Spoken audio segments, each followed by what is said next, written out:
en Alemania.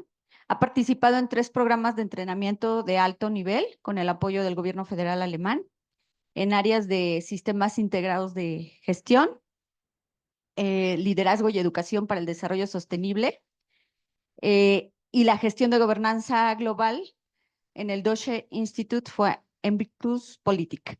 Realizó pasantías profesionales en el Centro de Derecho Ambiental de la Unión para la Conservación de la Naturaleza en Bonn y otra en el Centro de Educación e Investigación Ambiental en la Universidad en la India, en el 2013. Desde el 2017, ella es miembro de la Red de Cooperación Internacional y de Desarrollo y del 2012 al 2022 es una de las expertas en un programa de cooperación entre Alemania, la India, México y Sudáfrica. En el 2019, ella funda un think tank dedicado a promover la cooperación internacional y la sustentabilidad y se ha desempeñado como asesora en organismos internacionales y en gobiernos. Tiene trabajo como facilitadora y eso la lleva a liderar la Conferencia Intercontinental para la Presentación organizada por la GIZ de América Latina y el Caribe. También ella ha facilitado para la UNESCO y muchas instituciones de oficinas regionales de la GIZ. Las áreas de interés son los laboratorios de innovación urbana, las soluciones impulsadas por la naturaleza y la gobernanza del agua, y es líder de un proyecto en la Universidad de Stuttgart y en la Sociedad Fraunhofer. También se ha desempeñado como subdirectora de Medio Ambiente en el municipio de Saltillo, en Coahuila. Entonces, le dejamos la palabra. Pues muchas gracias, Caro, por la presentación. ¿Cómo están? Buenas noches. Me pueden aplaudir si quieren. No he hecho nada todavía.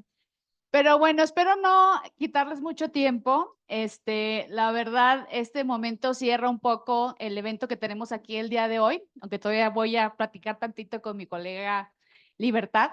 Pero justo una de las razones por la que hicimos esta colaboración con Juan Carlos fue un laboratorio de naturaleza que estamos promoviendo en el TEC de Monterrey, que se llama Natura Lab, y nos estamos pues poniendo a pensar en el futuro de la naturaleza, que como pueden ver, la naturaleza nos habla todo el tiempo. Está enojada, no, al contrario, está excelsa, está bastante, ay, ¿cómo le muevo aquí? Aquí, ¿verdad?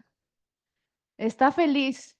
Y bueno, creo que a lo largo del programa muchos de ustedes se han referido al tema de soluciones impulsadas por la naturaleza. Creo que muchos de ustedes ya empiezan a escuchar ese término, donde vemos que ya se consagró dentro de la política internacional, fue en la COP26 de Glasgow. No sé si alguien tuvo la oportunidad de ir o seguir las conversaciones, pero pues ahí nos dimos cuenta que ya el 92% de los nuevos programas de acción climática incluyen el tema de la pérdida de la naturaleza, ¿no? Pero la innovación aquí es que ya no solamente hablamos de ambiente y biodiversidad, sino la palabra naturaleza está dentro de estas definiciones y por eso también la idea de hacer este seminario compartido. ¿Qué son las soluciones basadas en la naturaleza? Pues son iniciativas que protegen, restauran, gestionan y sobre todo tratan de abordar algunos desafíos sociales, ¿no? O sea, es decir, ya empezamos a mezclar el tema de la sustentabilidad y vemos que se ha colado a diferentes agendas globales. Esta es la agenda de post-2020 de biodiversidad. Vemos que es uno de los 5 pilares de esta misión que sigue a todas las metas de Aichi.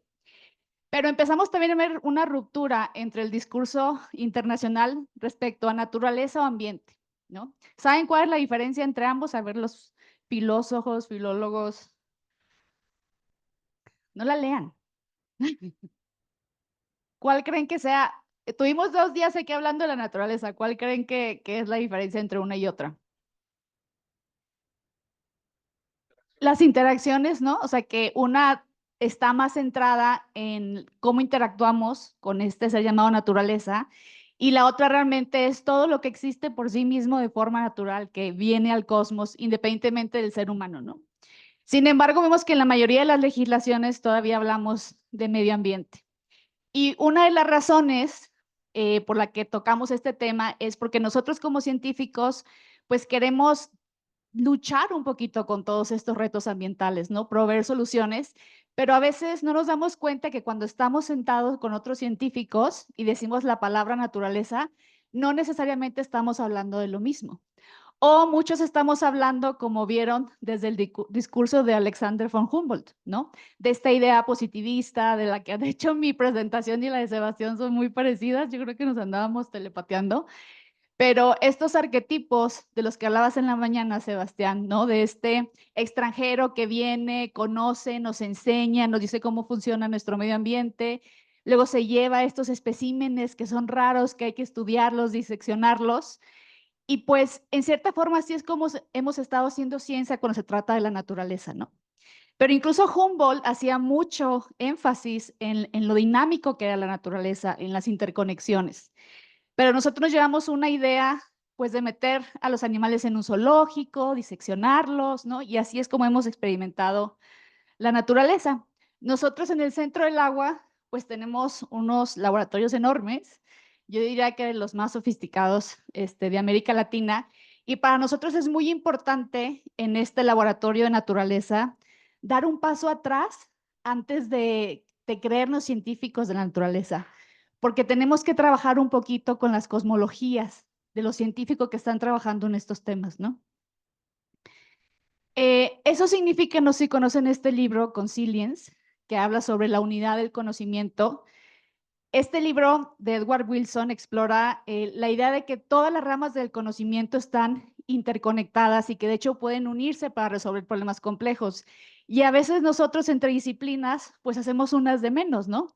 De hecho, pues el tema de la filosofía a veces está muy poco fondeada, no le damos la importancia que tiene, aunque es la madre de todas las ciencias, y empezamos a hacer jerarquías en las disciplinas cuando realmente un sistema complejo requiere muchísimas perspectivas, muchísimos sistemas de conocimiento.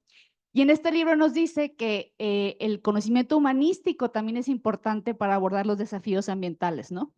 Y esto significa que no nada más hay que conocer de especies, sino que también hay que tener una comprensión cultural que se va a traducir en una ética.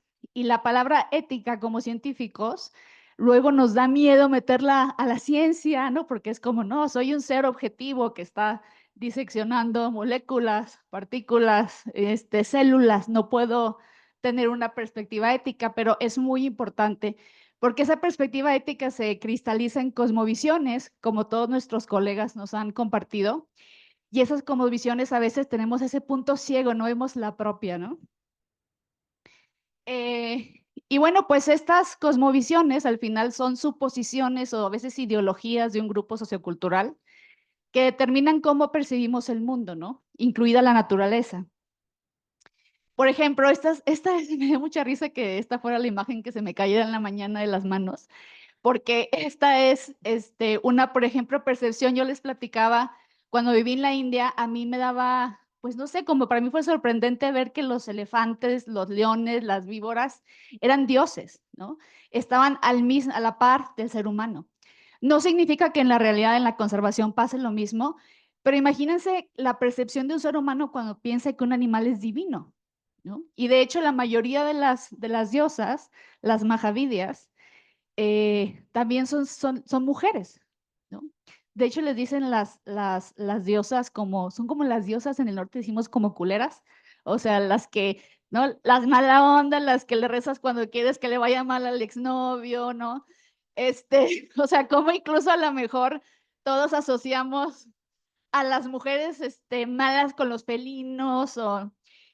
Y aquí tengo un león porque yo les platicaba que estuve trabajando en la conservación de la biodiversidad y no puse una foto, pero también hay mucha gente que es atacada por los tigres, por los leones en las reservas donde la gente todavía convive.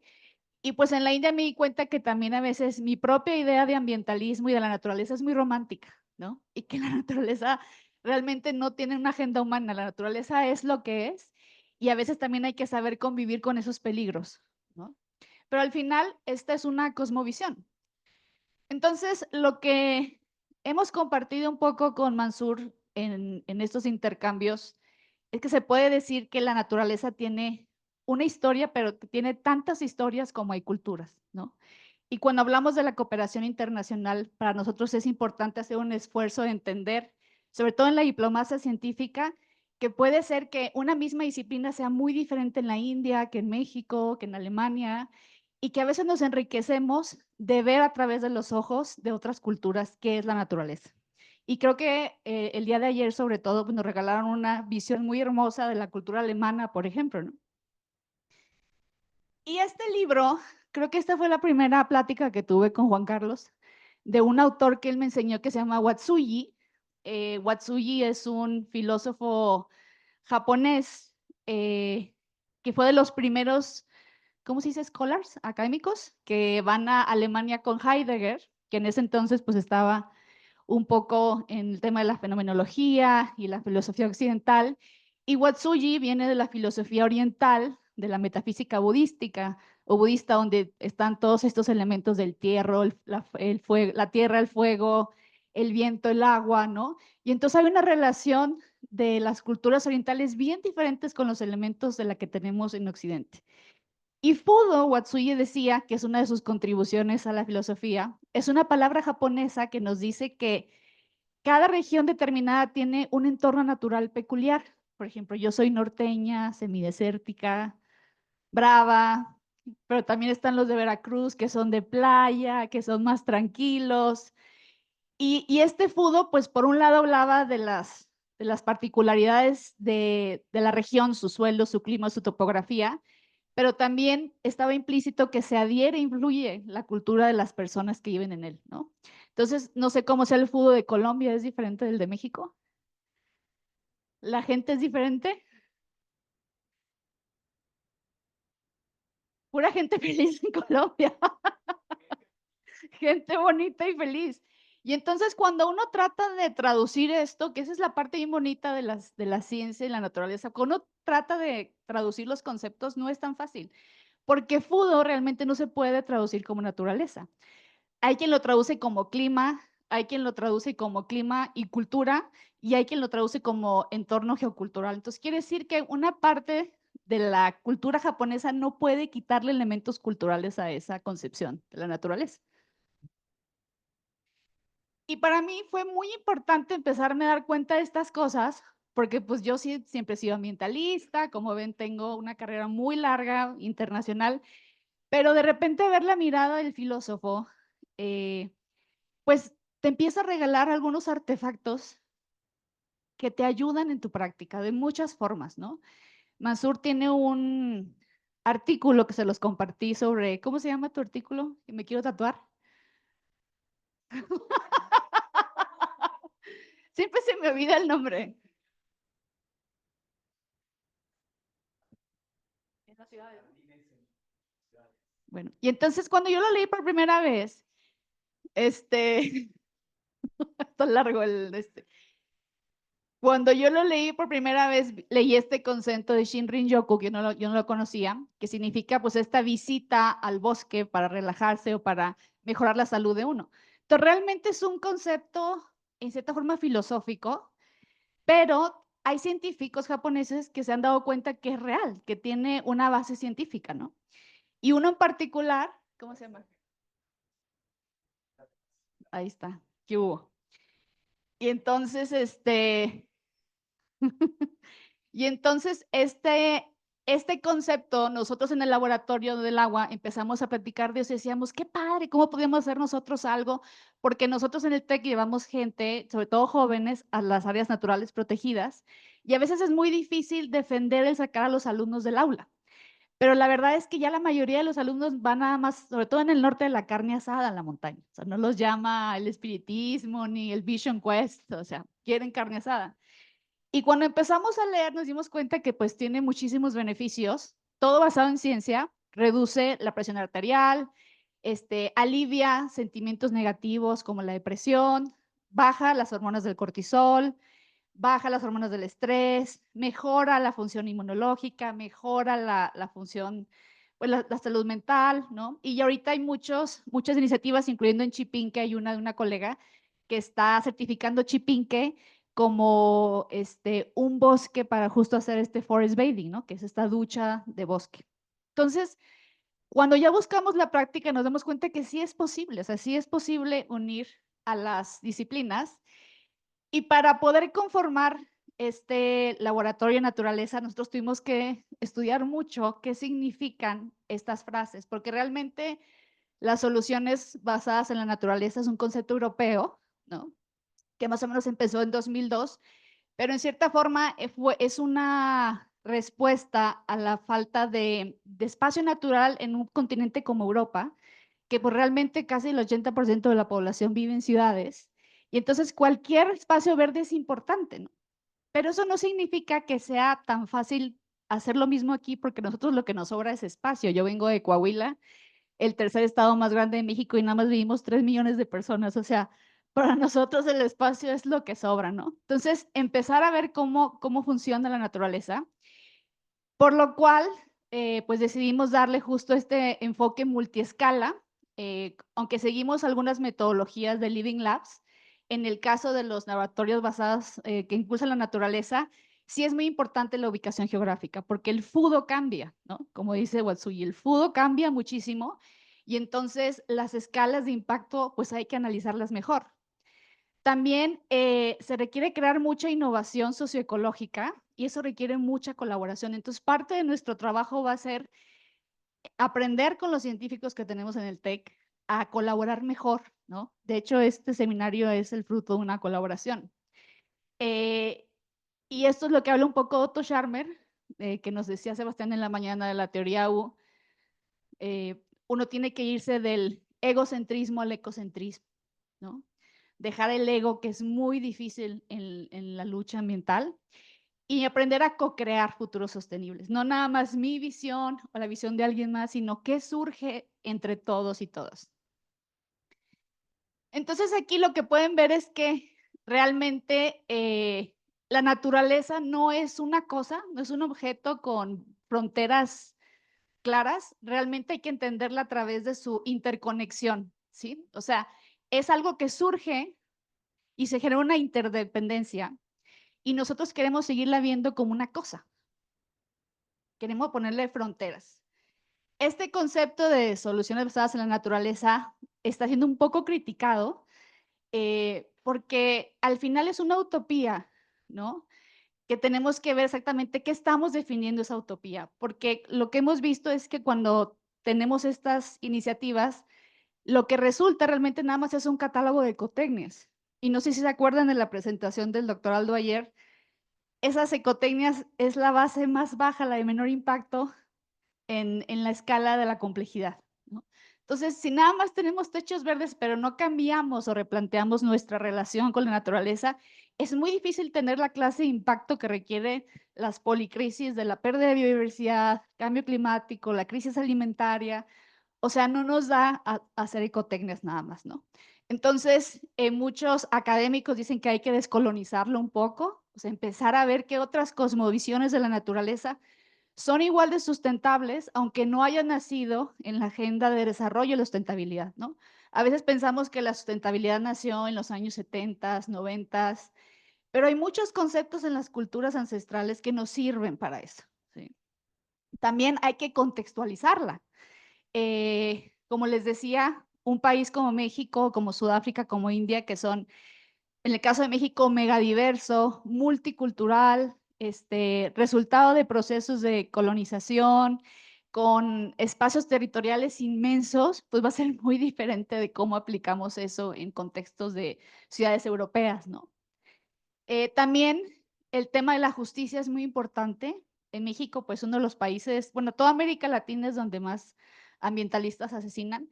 Nosotros, desgraciadamente, no vamos a poder tener una estrategia de naturaleza que no toque los derechos humanos. O sea, es una agenda pendiente dentro del ambientalismo. Entonces, los temas de justicia, la innovación democrática va a tener que seguir siendo parte de las estrategias contextualizadas, ¿no?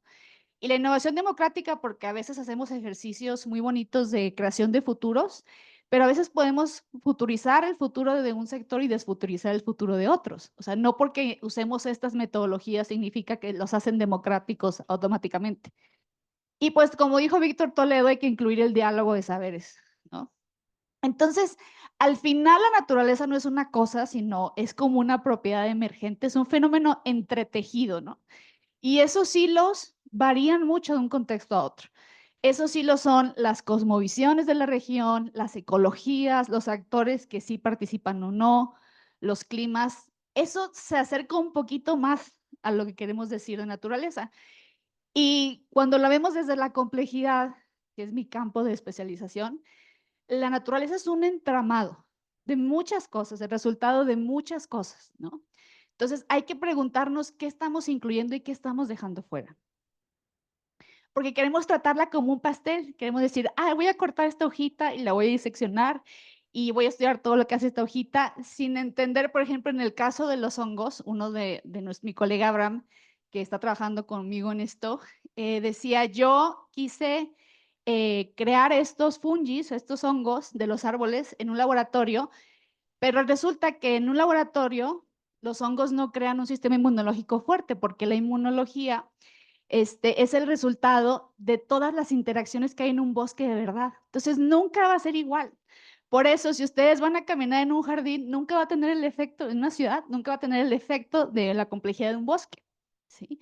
Entonces, sí es bueno que diseccionemos, encontremos cositas chiquitas, pero tenemos que asegurarnos que nuestros científicos tienen ese lente de la complejidad cuando hacen ciencia, ¿sí?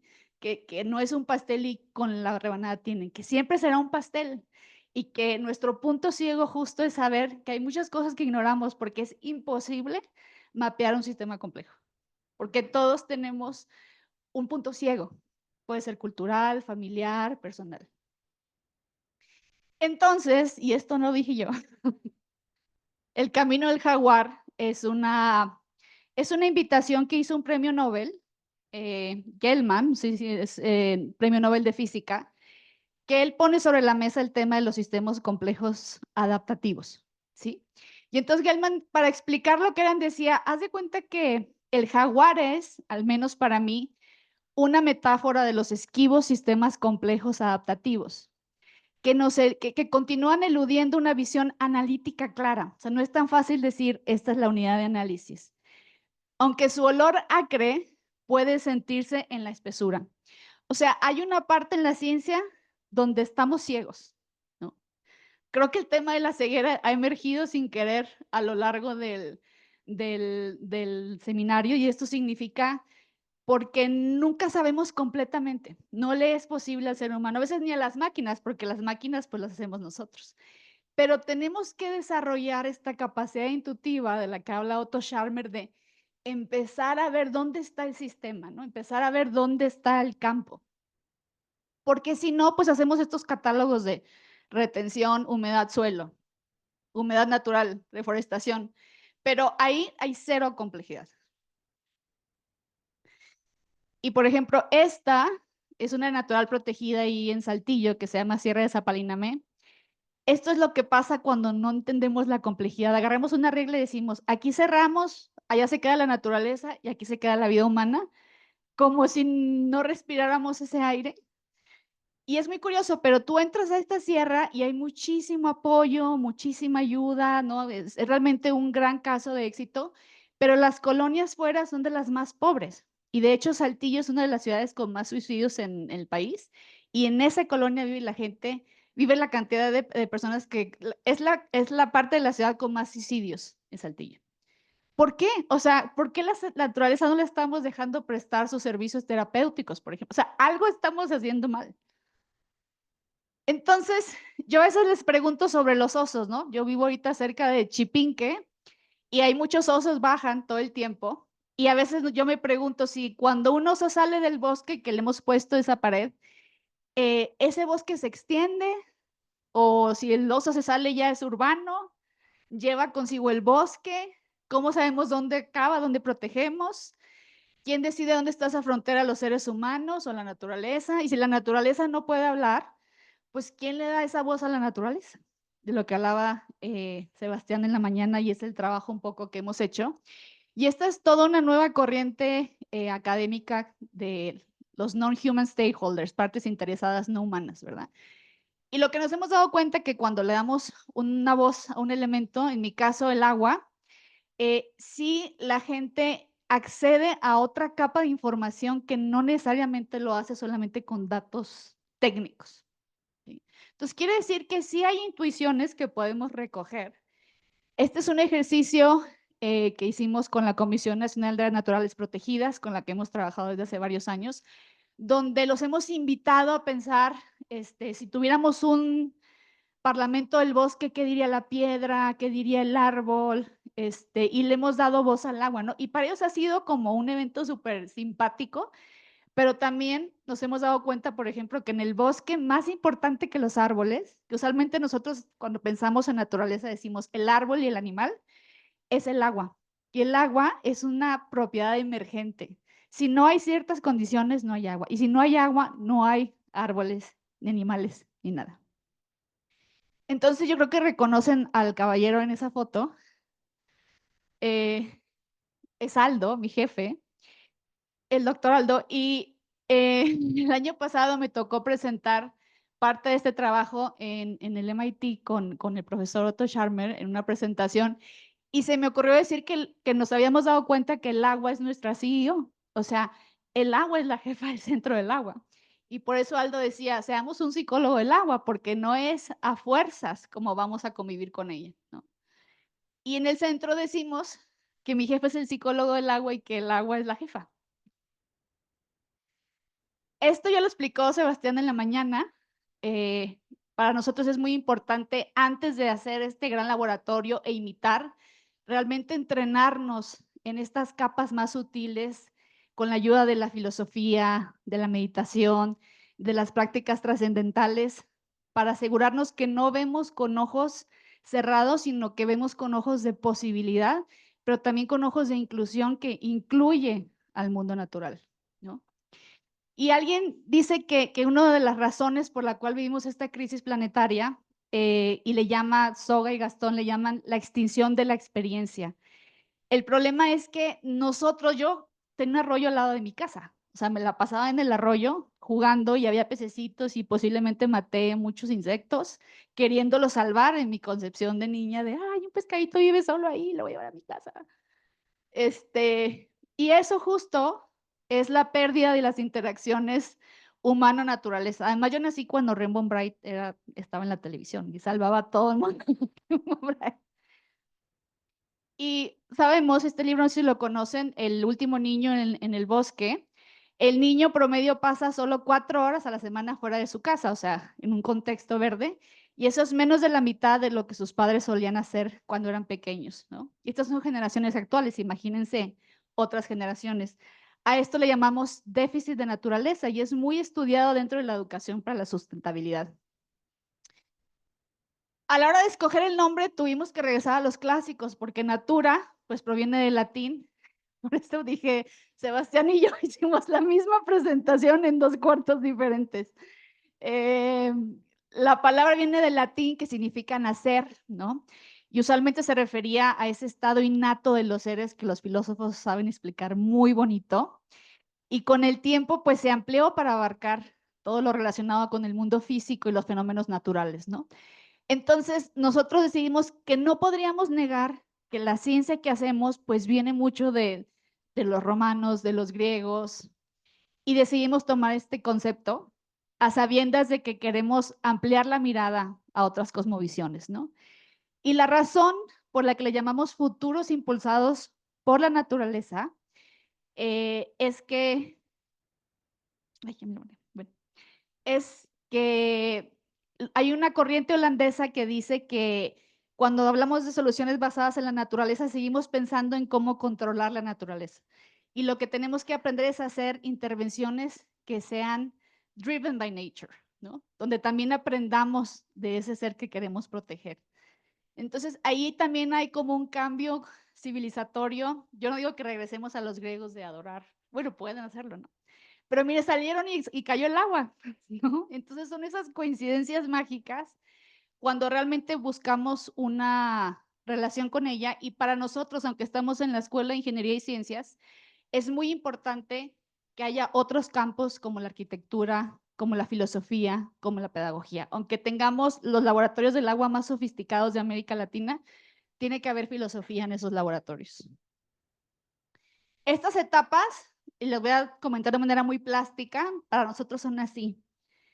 Estamos en la primera donde estamos viendo cuántos hilos hay y qué clase de campos de conocimiento y cosmologías y epistemologías. Y esta parte de la exploración queremos ver cuál es nuestra propia caja, en qué caja vivimos nosotros que queremos trabajar con la naturaleza, ¿no? Por eso estamos viendo otras disciplinas, otras teorías, conceptos, culturas, las herencias propias de, por ejemplo, mexicanas, nuestra propia individualidad. Yo les platiqué ya que fui a la India y ya a entender muchas cosas del cosmos. Y, por ejemplo, también hemos tenido, además de esta parte de la filosofía, y tenemos experiencias cruzadas con la Escuela de Arquitectura, Diseño y Ciencia, Diseño y Arte. No sé si conocen a Marco Casagrande, es uno de los arquitectos más famosos de Europa. Ha expuesto en 18 países, se ha ganado 2 veces el Premio Europa a la Arquitectura. Y Marco vino a darnos un curso de su idea de la ciudad de la tercera generación. Y en esta ciudad de tercera generación tenemos que empezar a ver a la ciudad ya no como una máquina o un robot, sino como una cosa orgánica que es mitad naturaleza, mitad desecho, porque la ciudad está llena de desechos. Y ya no podemos nada más construir con una naturaleza pristina, porque ya mucha está contaminada o es, ¿no?, de tercera generación, un residuo, y tenemos que volver a habitar los lugares. Ahí estamos, Marco dándonos nuestras cachetadas guajoloteras, y aparte había ingenieros, había arquitectos, y también fue un cruce entre ambas escuelas, y fue muy difícil, y había muchos ambientalistas también. Y lo que pasó es que alguien, ahí está mi jefe tejiendo, mi jefe se abre a estas experiencias porque sabe que ya no podemos en la ingeniería nada más con la tecnología, o sea, cada vez está siendo más complejo, los temas sociales surgen, tenemos que abrir la mente para ver cómo vamos a resolver esta crisis, ¿no? Y la idea era construir en un cubo con todo lo que encontráramos a nuestro alrededor. Yo nunca había construido y me di cuenta que tiene un impacto espantoso en la construcción. O sea, es literal llegar y arrancar lo que te encuentres.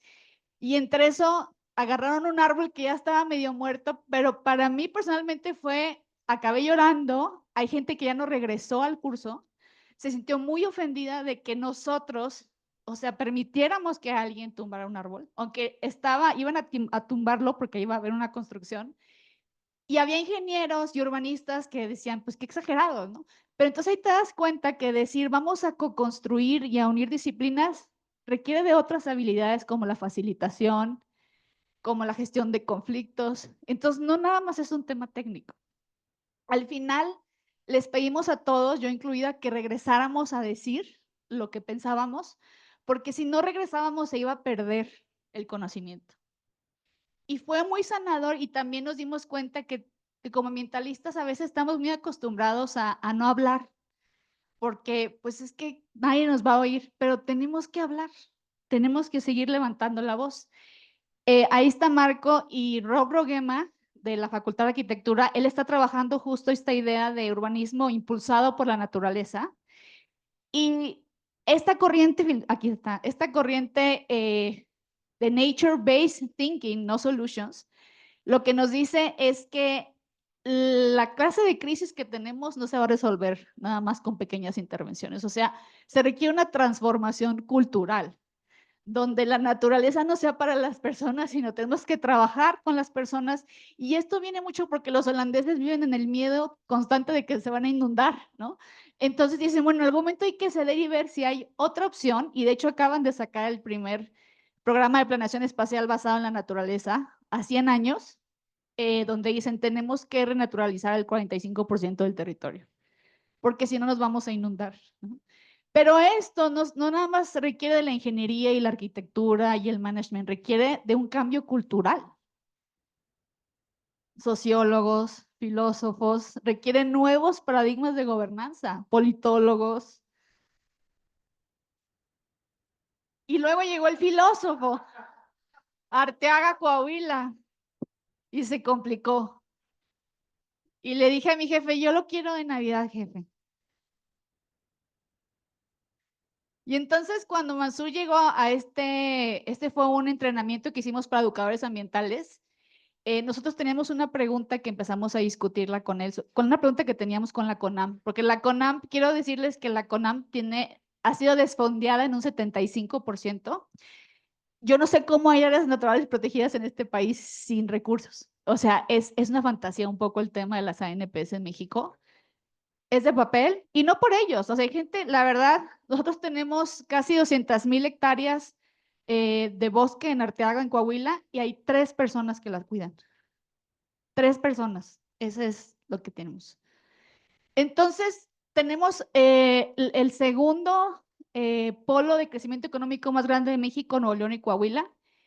¿Cómo le haces para evitar desde el paisaje las intersecciones entre ciudades y áreas naturales protegidas? Sobre todo cuando no te gusta la ley, porque al mexicano no le gusta la ley, cuando tienes un Tesla que venía, cuando tienes todas estas promesas del desarrollo, ¿cómo paras esto o lo haces de otra forma, ¿no? Entonces, esta idea del habitar sustentable.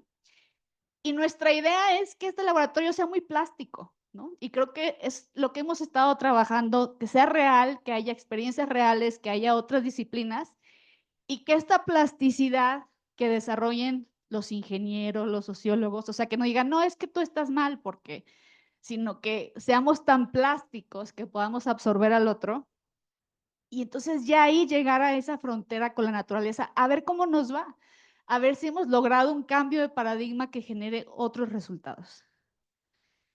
Y para nosotros en el centro del agua, el agua no es un sector, no es una cosa, es un conector para la vida, ¿no? Y eso es un cambio radical en una academia. Muchísimas, muchísimas gracias.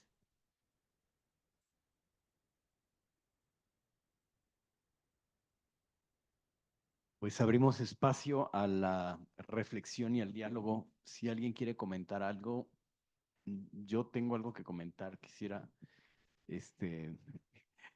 algo que me genera ahí la reflexión y que se liga con lo que estaba, lo que se dijo en el bloque pasado.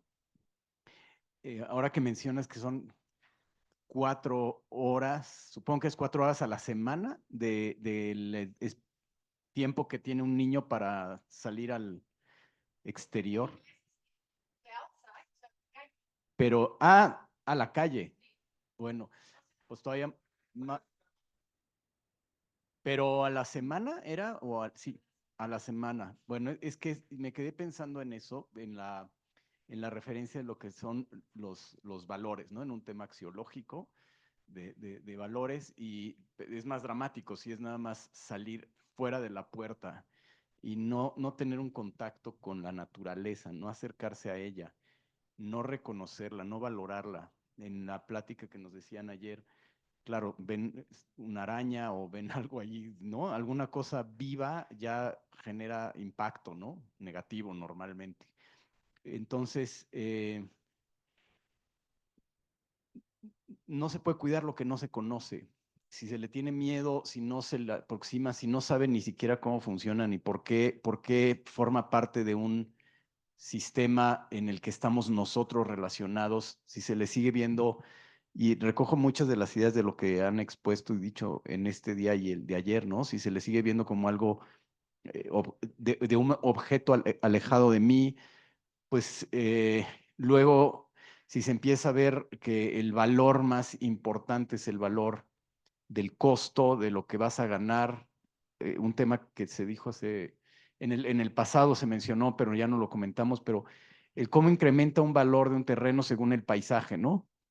Y entonces, es una pregunta también que hay que hacerse, si realmente vale más un terreno porque tiene vista al mar, pues eso ya empieza a complicar también las cosas. Debería ser un derecho el que todo el mundo tenga un buen paisaje para ver, no decir las cosas valdrán menos o valdrán más según si no tienes nada de paisaje y naturaleza alrededor o tienes mucho, porque entonces eso empieza creo que a desvirtuar valores. Entonces, lo veo como necesario, como una parte de una didáctica, de una enseñanza, el que bueno, y quería añadir de algo que nos contaban en Veracruz, del Luis, ¿no? Que nos platicaba de luego las soluciones que le piden los urbanistas, le piden a los ingenieros que hagan soluciones que necesitan pasar por un lugar y entonces cortan una duna en dos, destruyen manglares, y decía, es que estas soluciones, que son soluciones tan directas y tan aparentemente pragmáticas, tan económicas y que van a redituar, dice, terminan siendo unos ecocidios brutales, terminan generando mugre por todos lados. Decían que nos contaba de la cantidad de problemas que tienen en esas zonas alrededor, porque empiezan a tomar estas decisiones urbanas en donde nunca se le preguntó, por ejemplo, a un biólogo. Dice, es que nos hubieran dicho, les explicábamos cómo se hubiera hecho para que no hubiera habido ese impacto tan fuerte. Una cosa que era desastrosa, ¿no? Pero yo lo ligo a la idea de, de cómo valoramos las cosas, ¿no? De por qué cuando una persona, si aprendiera a valorar algo, no lo sueltas, lo preservas, no sé, como que no quieres dejarlo y entonces se vuelve el valor de valores y no es un valor intercambiable por dinero, sino que es el valor que le da sentido a toda tu vida. Ahorita me decían, porque creo que me vio feliz, Raquel, y entonces no quiso que yo estuviera tan feliz. Eso, no, me dio uno de sus detalles que me encantan, pero la verdad son como de película de terror, porque me emocionan, pero a la vez digo, eso no puede ser. Yo no sabía que en los viveros estaba haciendo la decisión en los viveros, que lo vamos a ver de pasada mañana, se estaba buscando hacer oficinas de gobierno y entonces ese espacio, los viveros en donde va la gente a correr, bueno, además que están los árboles y demás, ya estaban empezando a volverlo un espacio urbano vendible, cotizable, que es lo poquito que tiene además esta zona y que es una zona muy atractiva para nosotros y que dice que, que terminó cerrando Insurgentes para que no pasara eso, pero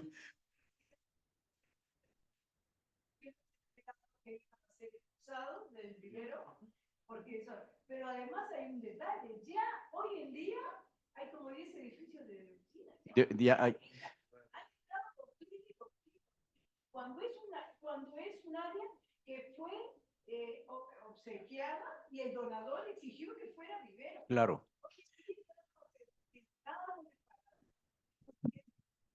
Entonces, es reflexión nada más, pero me hace sentido, y ya con eso también lo cierro, de que las personas que están tomando esas decisiones, una de dos, o la verdad viven muy mal y entonces no les importa tomar esas decisiones, o cuando uno empieza a rascar un poco más y ves dónde vacacionen, dónde viven, qué les gusta de la vida, pues tienen la posibilidad de hacer la ciudad un espacio de saqueo y ya después se van a vacaciones a cualquier otro lugar fuera donde las cosas son más bellas, ¿no?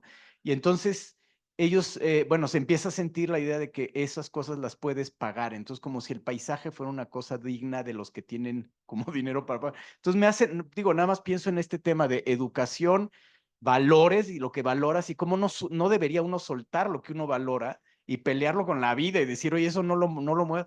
Y cómo se empieza a dar una distorsión desde esa dimensión de la educación, porque se vuelve el mismo paisaje un espacio de botín y dices, como nos pasó allá en La Mancha y en el Piñonal, ¿no? Decían, toda esta zona que es preciosa, este manglar, la quieren comprar para hacer aquí unos condominios hermosos para tener paisaje y entonces que lo disfruten las personas y todos los demás se van a tener que salir. Entonces eso me parece ya una distorsión absolutamente maléfica, centrada en la idea de la educación, como decía Gabriel Said, ¿no? Creo que sale sale peor un ilustrado para el mundo, un ilustrado universitario que una persona que nunca haya pasado por la universidad, ¿no? Bueno, eso es lo que me generó tu exposición, me pareció interesantísimo. Hay muchas manos. Voy a poner por acá. Gracias. Bueno, yo quiero compartir pues lo que me enganchó, me hizo clic porque lo estoy viviendo desde hace un tiempo. Si bien hace falta que se conozca para querer y promover y ser punta de lanza, yo creo que también hay el otro ejemplo, ¿no? O sea, se da, por ejemplo, en Monterrey, que hay muchas cosas que dicen los chavos. Está de moda. Antes eran exploradores y ahora son senderistas y ya no hay ni dónde andar en el campo, ¿no? Y traen todo el rollo. Pero hay un malentendido ahí también de la naturaleza, porque la gente, después de 4 años de sequía, abarrotaron los ríos, que siempre han estado ahí y había problemas, pero hasta que los tuvieron que sacar. Y donde no, pues, la autoridad se vio rebasada y por alguna razón, por un malentendido, en general, tienen miedo a enfrentar las cosas y permiten que pues que vamos a decir que el vulgo popular invada ciertas áreas y las esté destruyendo, en un malentendido uso del recurso natural, o sea, las áreas protegidas, por ejemplo. Entonces, si bien nos hace falta conocer, también es explicar, o sea, cómo se va a usar eso, porque si no, te lo acabas en un ratito, ¿no? O sea, es como metes en 200 metros de río, metes 100 personas diarias, y si además está en medio de la ciudad, metes 30 carros diarios, ya tienes un conflicto con los vecinos de basura, de desechos, porque pues, obviamente no hay baño, no hay nada. Entonces, hay un malentendido en el sentido general que se multiplica, ¿no? Y como dice por ahí Leonardo Boff, ¿verdad? Hay dos formas de aprender, ¿no? Con dolor o con amor. Pues tenemos que ver, pues, cuál es la que vamos a usar, porque de todos modos lo vamos a aprender. Pero como que el mexicano es inmune al dolor, ¿no? Pues a veces parece que sea así, pero al final lo sufrimos, ¿verdad? Y nos cuesta, lo que no dimensionamos es precisamente lo que vamos a pagar. Y muchas veces es una sorpresa porque se fue de la dimensión y resulta que estamos pagando un montón de cosas pues que ni siquiera estaban presupuestadas, ¿verdad? Entonces yo creo que hay que hacer hincapié, ¿verdad? Qué bueno que conozcamos y que se promueva el conocimiento, pero también hay quienes lo tienen, pero demasiado superficial, y hay que explicarlo o hay que ponerse de acuerdo para que se use correctamente y obviamente luego ordenar ese uso, porque eh, como en el campo en Berlín, ¿verdad? Del aeropuerto, qué bueno que invadieron, entre comillas, y quieren un uso, pero imagínate que los que llegaran fueran tan diverso el uso que pusieran ahí, no sé, un mercado y luego acá un autolavado y luego allá una subasta de animales, o sea, nada más porque el vulgo lo quiere. No, espérame, o sea, hay que tener cierto cuidado. Y aquí sí lo vemos en México en todos lados, que si se ponen de acuerdo, pues hacen lo que quieren y yo creo que hay que regir eso, explicarlo. Bueno, gracias. Bueno, yo creo que Memo ha dado un poco como una entrada a lo que yo quería decir y también respecto al comentario de Juan Carlos, y es que creo que estamos omitiendo en toda esta discusión, bueno, en ecología política hay un concepto que se llama individualización de la responsabilidad ambiental y creo que no podemos como subsumir todo al individuo, ¿no? O al asunto de los valores. Y digamos, algo que estamos omitiendo en toda esta discusión, pues es la cuestión del poder, ¿no? De las relaciones de poder que existen y cómo hay intereses económicos muy poderosos que están detrás, por ejemplo, de todas estas compras de tierras ejidales para desarrollos inmobiliarios. Y bueno, conecta mucho con, digamos, con estas imágenes de terror que nos enseña Raquel, pero también con las imágenes de terror que nos enseñó Paz, ¿no? O sea que finalmente a mí me dejó choqueada con esta expresión de que el paisaje que vemos en la mayoría de las ciudades mexicanas, pues son estos paisajes de vivienda deshabitada, ¿no? Con muy poca vegetación y demás. Entonces creo que también por ahí tenemos que cuidar este balance de, pues no romantizar también la responsabilidad ambiental, ¿no? De que no sé, de que si nos organizamos todos vamos a poder, Sí. digamos, es parte de, ¿no? Y bueno, lo que dice Memo tiene que ver con el rol del Estado, ¿no? También, y que creo que en Alemania juega un papel muy importante en mediar también estos intereses, por ejemplo, en Tempelhof, o sea, que no está solamente la gente haciendo lo que quiere en ese espacio, que es maravilloso, ¿no? Sino que hay como un orden, ¿no? Un orden ahí, que está, pues, dirigido por el Estado también. Nada más bien breve respondiendo nada más a estos dos comentarios. Yo realmente muchos años trabajé en el sector de la educación para la sustentabilidad, ¿no? En estos 4 países. Yo soy muy, no me gusta incitar al heroísmo ambiental porque no es lo mismo ser un héroe ambiental en Europa que ser un héroe ambiental en un lugar donde hay tanta transgresión, ¿sí? O sea, no es lo mismo. Entonces, y la realidad es que la mayoría de los activistas son mujeres que no están en la educación formal. Entonces, realmente se vuelve una trampa para los liderazgos más importantes. Yo creo que ahí hay que ser muy estratégicos, cuidar mucho a las personas, darnos cuenta que la educación ambiental en un país como México, como la India, se vive desde, es como un Superman. O sea, la mayoría de los educadores ambientales tienen su trabajo normal y en las tardes o los fines de semana ellos se financian sus actividades de medio ambiente. Y eso no puede ser así, no puedes cambiar un país y si el problema son los valores y el mindset y las estructuras de poder, con un trabajo no remunerado de doble tiempo. O sea, realmente la agenda de educación, el conocer para cuidar, requiere toda una estrategia, requiere todo un fondo. Y por ejemplo, en Alemania la Bildung von nachhaltiger Entwicklung se da desde el preescolar hasta la educación para lo largo de la vida y tiene un fondo enorme. ¿Sí? O sea, no son sueños nada más. Y yo siento como mexicanos a veces ay, tú puedes, échale ganas, educadorcitos, hagan sus clubs de reciclaje. Es una estupidez frente a la minería, frente a procesos socioecológicos y conflictos que no tenemos ni idea, ¿no? Entonces sí siento que necesitamos ser un poco más, y se los digo esto con mucho cariño porque sí tenemos que ser más realistas del grueso del reto, ¿no? Bueno, si somos realistas, es bastante frustrante en mi punto de vista. Y hay cosas que son quizás específicos del futuro, como tú dijiste, y otros no. Por ejemplo, en Alemania también no todo está Bien. mejor, bien, por ejemplo. Y también la pregunta es, ¿quién importa el paisaje natural? Por ejemplo, yo a veces en mi ciudad natal, una pequeña ciudad cerca de Frankfurt, a veces me pregunto dónde están los jóvenes en la calle y no solamente aquí son estas 4 horas, yo creo es en todo el mundo porque la gente no le importa tanto más el espacio público o el espacio verde porque están allá en sus celulares. Y por ejemplo, me acuerdo cuando yo estuve niño, nosotros jugamos fútbol en frente de mi casa, entre comillas, en un pequeño campo que fue fantástico. Hace medio año empezaron a construir ya y nadie se molestó. Nadie. ¿Por qué? Porque no hay más niños que juegan allá. No hay más ningún niño que juega fútbol con sus amigos allá. Entonces, ¿para qué necesitamos más de 10 metros cuadrados de espacios verdes cuando la gente no se interesa? Entonces, eso es una buena pregunta. Cuando los niños, que es el futuro, no salen más de 4 horas a la semana, no al día, a la semana a la calle, ¿para qué necesitamos más de 10 metros cuadrados de espacios verdes? Es una pregunta muy fatal y muy terrible.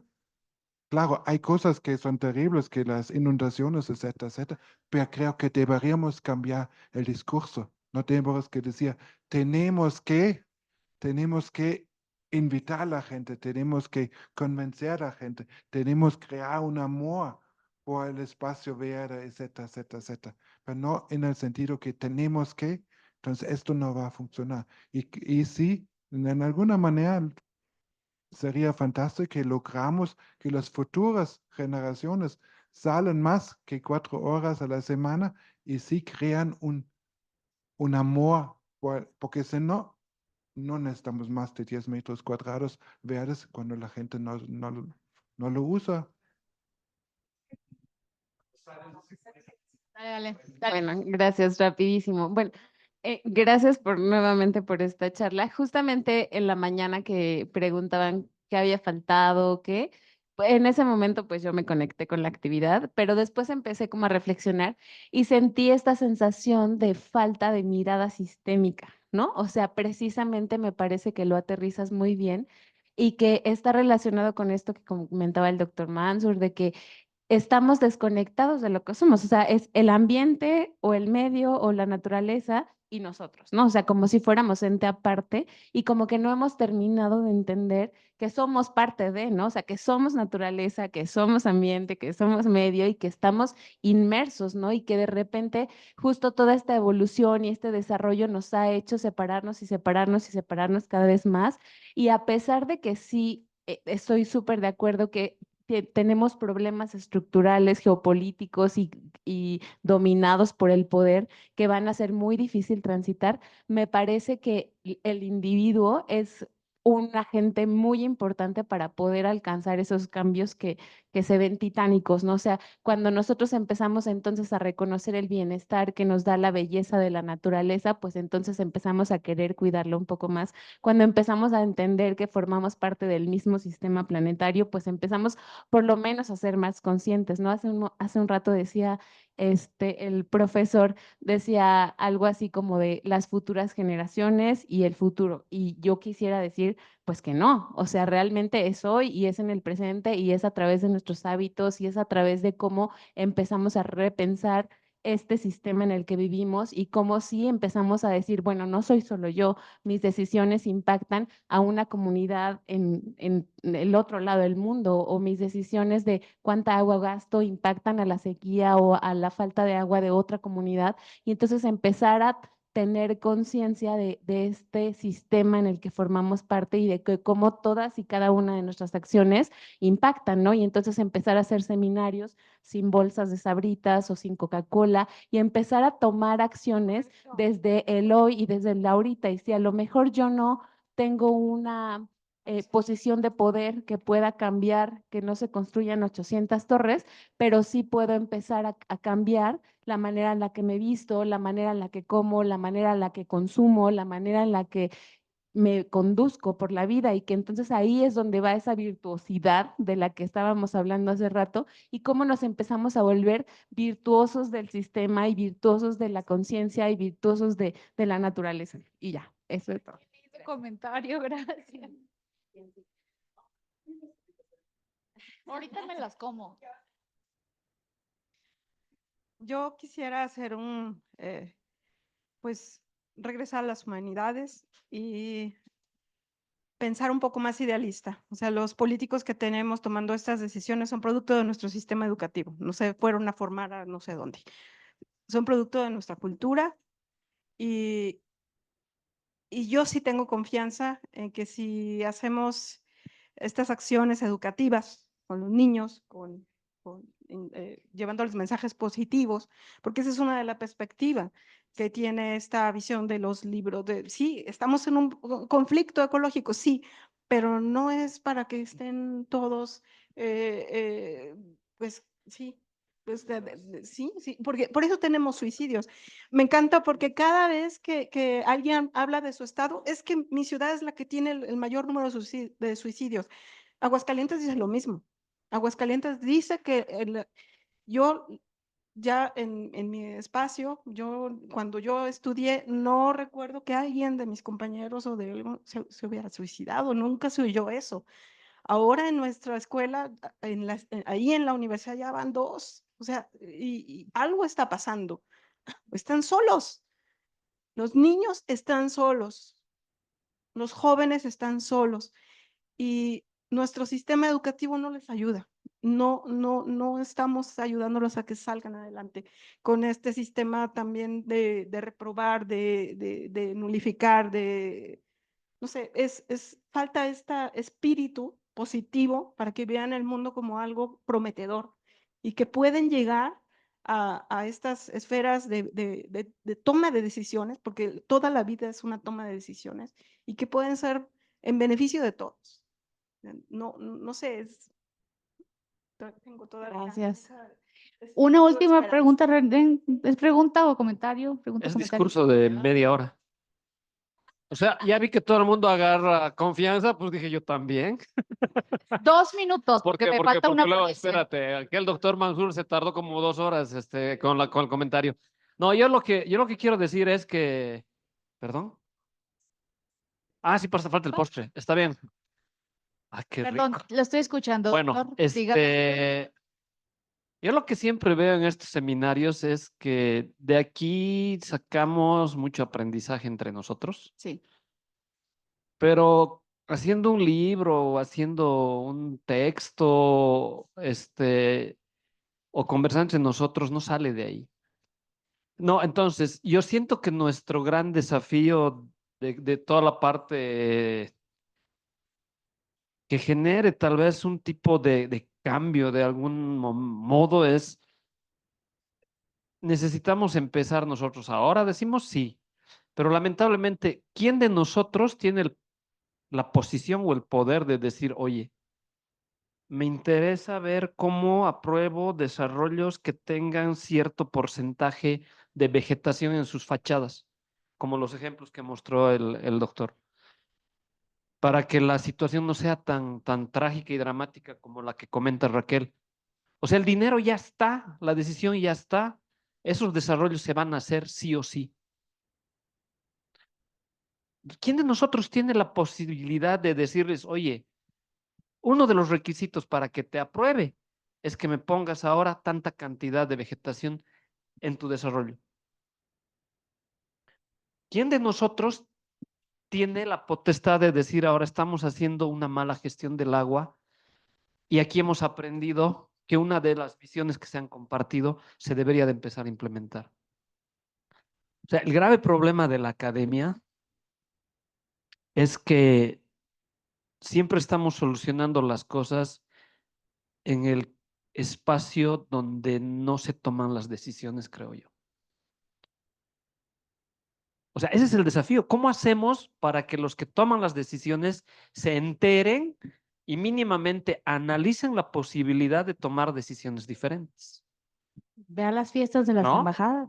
No, o sea, entonces eso es. Y la otra cosa también va porque el tema de que la conciencia personal sí puede generar un cambio en tu persona, pero generalmente no genera un impacto social. Hay que ser realistas, no lo genera. Yo sí me siento muy poderosa, ¿No? René. Sí, claro, pero de que lo sientan los demás, quién sabe. ¿Ah? ¿Ves? Entonces, ese es el tema, ¿no? Sí nos estamos centrando mucho en cómo y tratamos de que la gente se empodere y que vayan las decisiones bottom up. Pero si donde se decide la visión es totalmente distinta o el interés es distinto o no hay conciencia o no hay información o no tienen mínimamente la posibilidad de escuchar nuevas formas de hacer, no va a suceder ningún cambio, creo yo. Entonces, yo creo que ese es un desafío que tendríamos que empezar a ver cómo nosotros o nos aperturamos o buscamos la manera en llamar el interés de las personas actuales que toman la decisión, porque con los niños sí se puede hacer. Dije 5. No, mentira. Pero eso es lo que yo quiero como que concretar, ¿no? Sí, sí, sí. ¿No? Te Creo escucho, que en te estas escucho. oportunidades deberíamos de buscar la forma de que si no es el que toma la decisión, alguien de su equipo debería de estar acá y que nosotros hagamos conocer que tenemos esa visión o que no, estamos identificando esos problemas o estamos viendo los problemas de una manera distinta. Y comparto contigo mucho. No podemos ser tan negativos, tan catastrofistas, porque eso es bajar las manos ante el contexto y no buscar soluciones que simplemente. Necesitamos ser más positivos, creo yo. Y ya me voy. No lo No colapses. seas así. No me respondiste mi pregunta desde Porque las 4. voy a invitar a Libertad a sentarse conmigo. Ya van a cerrar, nada más quiero como, y ya con eso vamos a cerrar. Yo creo que vamos a ir por un tequila urgentemente a la Viva México. Nada más insistir que mañana tenemos nuestro paseo y ahí Daniel Lugo nos va a decir, nada más que terminen, ¿eh? Cuando quieran. Tienes 2 minutos. Cuando quieran, ¿eh? Mientras No. pongo la presentación de Espera, Libertad. nada más termino de decir, porque estaba yo hablando y ya le dieron la voz a otro. No hacen caso. Bueno, Es pérdida de liderazgo total. A ver, nada más una Dígame, explicación para doctor René. Mazur. Acá, René, la idea de que sea la interdisciplina con profesionales de muchas áreas y cada vez van a haber más, pues es justamente lo que le decía ayer a Susana Carvajal. Y es por eso que puse el ejemplo de Daniel. Porque sí hay, o sea, esto parecería que no, pero empiezan a ver como ondas de agua y sí se empiezan a mover muchas cosas y mucha gente se va enterando y va sabiendo. Y entonces sí hay cosas que se vuelven, y claro, la idea es que no sea negativo, sino optimista. Y entonces, 1 minuto, por favor, porque mañana vas a tener 1 hora y media para hablar. no, 2 porque 2 son minutos. 2 minutos. Va. Cuenta tiempo. Bueno, primeramente, Daniel Lugo a sus órdenes. Soy egresado aquí también del ITAM, del posgrado de Dirección de Recursos Humanos. Primeramente, felicitar a todos los expositores. Yo también fui hace 2 años expositor. Felicitarte, repite tu nombre. Erika, wow. O sea, estuvo excelente tu exposición, muy brillante, la verdad sí tipo MIT, la verdad sí te felicito. a todos los demás también. Lo primero que tienes que hacer si quieres ser un filósofo ecológico, tiene que ser que no te doblen a la primera. O sea, como tú dijiste, vamos para adelante, como dijo también el profesor alemán, no, que no te doblen, aunque sea levantar un papel o sembrar un árbol, ya estás haciendo un cambio en este planeta, ¿no? O sea, primero, no caer en pesimismo, ni que dejen que te caigas en pesimismo. Bueno, mañana será un placer. Están invitados en Canal Nacional una recuperación ecológica. Se contaminó hace 30 años con aguas negras, que era el río Churubusco, muy bonito, y ya lo recuperamos, ¿no? Con agua tratada, pero bueno, ya se recuperó. Entonces, son 9 kilómetros, tenemos un caso de éxito. Siempre nosotros como recursos humanos, ¿qué buscamos? A una persona que no sea loser, ni que se sienta loser, sino que se sea winner, ganador, ¿no? Aunque sea levantando un papel. Entonces, tenemos que ser, en este país, como bien dijeron, de transgresión. ¿Qué es lo que busca un mexicano al transgredir la ley de estar cortando un árbol? Todo está buscando a su padre, a la ley del padre en el psicoanálisis, ¿sí? Porque al momento que tú transgredes la ley del padre, estás buscando a tu papá, ¿no? Aunque sea que te dé tus nalgadas. Entonces, está buscando al padre todo mexicano que transgrede leyes, en este caso antiecológicas. Bueno, les traje también esto. Mañana les voy a decir todo. Nos basamos en cuestión de filosofía, me baso en la cuestión de Levi-Strauss, que es de utopías expansibles, que es en la sociedad posmoderna que ya parece toda una torre de Babel, tenemos que estarnos basando en utopías expansibles. Aunque seamos 5 o 20, vamos a darle y de ahí se hacen cambios. Mañana van a ver cómo logramos, a pesar de, se bloqueó 3 veces el proyecto y lo logramos. Mañana les voy a decir las claves de cómo lo hicimos. Muchas gracias y pues será un placer recibirlos mañana por allá.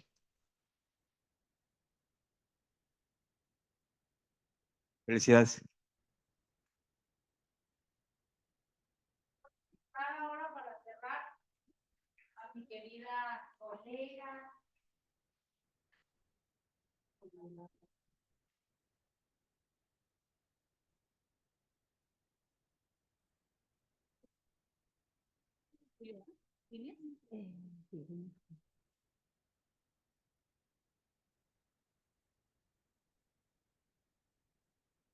Oigan, pues yo sé que ya están bien cansadas y cansados, ya los veo así como ya, por favor, que se acabe esta tortura.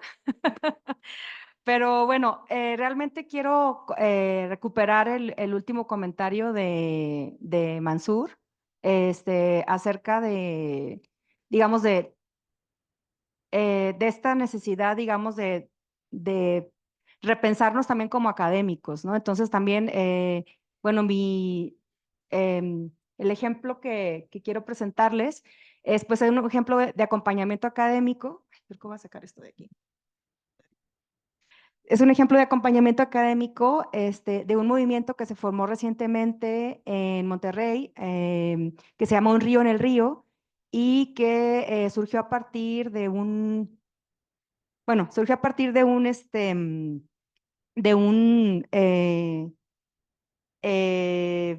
intención de desmonte del río Santa Catarina, de toda la vegetación, de toda la capa vegetal, porque pues había como una idea de que, si quieres me voy a ir para moverle, había la idea de que iba a haber una gran inundación. Y justamente el gobernador Samuel García dijo, bueno, vamos a retirar toda la capa vegetal de 17 hectáreas del río Santa Catarina. Y entonces como 40 organizaciones de ambientalistas y también biólogos y expertos en lo personal se unieron a este movimiento, ¿no? Entonces, bueno, lo que, digamos, ahí empezaron a hablarle a diferentes expertos y expertas de diferentes disciplinas y bueno, ahí pasó esto que digamos que está reclamando Mansur, que es como otra forma también de transferencia de conocimiento desde las disciplinas hacia los movimientos ambientalistas, ¿no? Y las organizaciones, los movimientos civiles. Bueno, no me voy a extender verdaderamente, lo voy a hacer muy rápido. Hazlo con corazón, que es más importante. Sí, bueno, y bueno, el antecedente es que yo tenía este estudio inconcluso, que se llama Culturas de Adaptación al cambio climático en ríos del mundo con colegas que están en 6 países, entre ellos Holanda, Alemania, Corea, y bueno, el caso del río Santa Catarina, nunca lo terminamos, fue en 2018, yo tenía solo hallazgos preliminares. Entonces me hablan y me dicen, oye, tú estabas haciendo un estudio sobre el río Santa Catarina, y entonces como que volví a sacar ese tema, ¿no? Realmente yo trabajo con este tema, con un proyecto que estoy concluyendo sobre vulnerabilidad social ante inundaciones en otra área en Monterrey, ¿no? Bueno, entonces, pues ellos me preguntaban de que, pues, ¿cómo analizar desde la academia lo que pasa o no pasa en el río, ¿no? Ahí está el clicker si quieres. Ay, sí, intentarlo. gracias. Sí, para no estarme yendo allá. Bueno, entonces, Erika, bueno, mejor me voy a lo otro. Entonces, yo les decía a ellos que, bueno, hay como esas 3 percepciones acerca del río y diferentes formas de intervención en el río que se han propuesto a lo largo del tiempo. Por una parte, está como esta parte del sector privado que lo ve como, como un terreno, ¿no? O sea, un río seco, un río muerto, es una percepción del problema, ¿no? Y bueno, dicen, bueno, pues vamos a construir aquí en el río, ahí en el río Santa Catarina. Esa es una percepción muy común de consultorías, de despachos de arquitectura, de diseño urbano. Otra que viene más de autoridades estatales, de ciertas autoridades estatales, no todas. Una excepción era CEDESU en la administración pasada, pero bueno, sin embargo, digamos, en diversas ocasiones, por ejemplo, Protección Civil ha hablado de que es un río peligroso, que hay que controlarse. También, pues que digamos que hay población en peligro que debe ser reubicada. Y una tercera percepción es de parte de organizaciones civiles ambientalistas y derechos humanos que hablan de que, bueno, que es un ecosistema para flora y fauna importante, con un flujo subterráneo permanente, y hablan del derecho a un ambiente seguro y a un ambiente sano.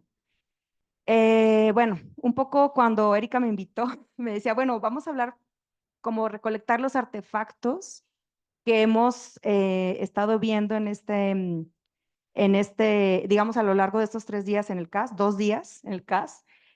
Y bueno, yo tenía como varias propuestas que realmente han estado saliendo todo el tiempo, ¿no?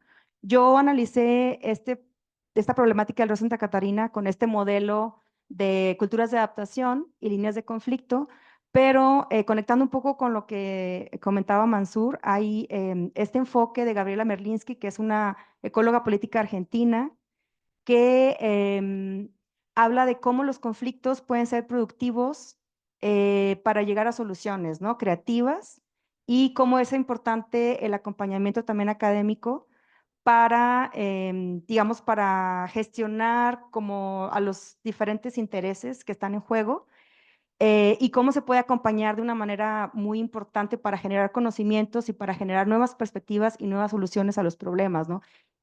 También está el enfoque de justicia ambiental, que también Sebastián nos habló un poquito de eso, también Erika. Y hay otros posibles enfoques, ¿no? Que se han mencionado a lo largo de estos 2 días. Por ejemplo, los enfoques que tienen que ver con violencia, violencia estructural, violencia lenta. También la Agencia de lo No Humano, que nos habló Sebastián hoy en la mañana. Soluciones basadas en la naturaleza, que nos acaba de mencionar Erika, y todo el enfoque de derechos, ¿no? Derecho a la ciudad, derecho a un ambiente sano, y pues los derechos de la propia naturaleza. Entonces, bueno, como les decía, no lo quiero hacer largo. Erika me pidió No, eso. no es largo. Yo te invité porque me di cuenta que cuando me platicabas las historias de estos grupos sobre el río, prácticamente el río ya no nada más era un espacio natural, sino era un artefacto, ¿no? Para traer a la vida todos estos conflictos que no son malos, ¿no? Y tú me decías, gracias a que se dan estos conflictos, surgen otras posibilidades. Sí, precisamente, o sea, y como que se han debatido estas prácticas, ¿no? Por ejemplo, la más, digamos, la más común es la infraestructura gris, que es como la protección técnica, crear nuevas presas, crear diques, gaviones, digamos, la parte más dura de, hidrológica, de controlar el río, ¿no? Otra, bueno, no sé si sepan, en Monterrey, pues se han reconstruido varias veces los ejes viales que que cruzan la ciudad. Bueno, ayer aprendí que más bien la ciudad cruza el río Santa Catarina y no, eso nos lo enseñó Aldo, y no el río cruza la ciudad de Monterrey. Y bueno, se ha reconstruido la infraestructura vial, por ejemplo, tras el huracán Alex en 2010, pero ahora mismo, en junio de 2024, hubo otro, o sea, la tormenta Alberto, que también volvió a dañar la infraestructura vial en Monterrey, ¿no? Y esto nos habla de esta memoria del río, ¿no? Bueno, también ha habido otras prácticas que se han debatido, como la intervención esta invasiva totalmente, digamos que se trata de apropiarse del lecho del río muerto, y ahí hay un proyecto muy interesante que se llama Aquavía, que planteaba, digamos, a través de 7 diferentes bufetes de arquitectos, casi todos liderados por hombres blancos, estudiados fuera en el extranjero, 7 parques temáticos en el río Santa Catarina, algo así. O sea, era parte sellar el río, pero darle impacto, o sea, usos de impacto medio, y hablaban de un proyecto que era como regenerable, si por ejemplo había una gran avenida de agua, ¿no? Y hay otros, es un render, sí, es un render. Y había parque botánico, skate park, parque para niños, 7, ese es otro proyecto.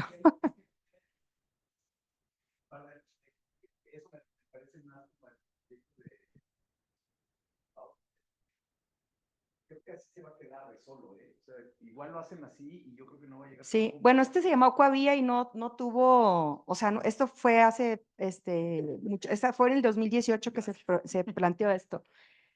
Bueno, después hay como esta propuesta o esta práctica de conservación ecológica retirada del río, o sea, poner fin al uso humano en el río, completamente creando espacios para la renaturalización ecológica del río, que tiene mucha relación con lo que propone Un Río en el Río, que es crear un corredor ripario en el río Santa Catarina, y que ha propuesto formalmente a las autoridades estatales en Monterrey.